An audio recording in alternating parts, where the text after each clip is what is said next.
新闻一开始，先来关心台中有通信行骗大学生签约，讲买手机啊、办免信用卡、分期贷款，都会当赚5000块。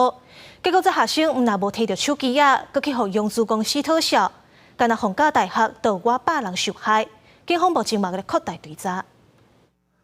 学生想要买3C 产品，所成为无卡分期的诈骗对象。有受害学生的家长指控，囡仔透过一个林姓男子，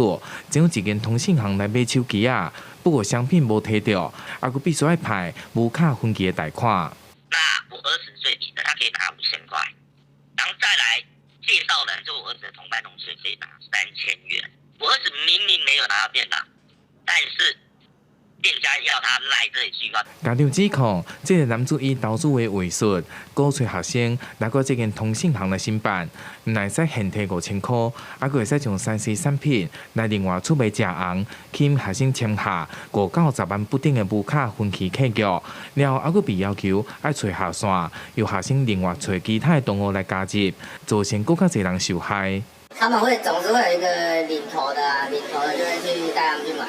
Apple 的东西啦，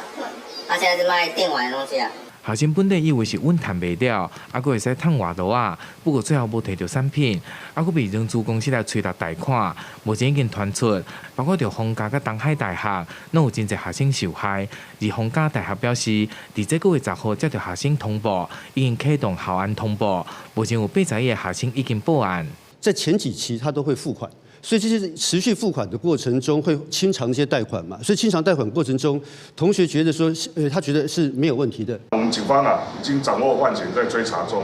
目前也检具相关的资料，报请地检署指挥侦办中。警方表示，目前已经收到2间学校的学生报案，嘛锁定一个男子追查，已经扩大的侦办。除了会厘清契约的细节，男子是毋是有施以诈术，以及是毋是有其他被害人是后续清查的重点。记者台中综合报道。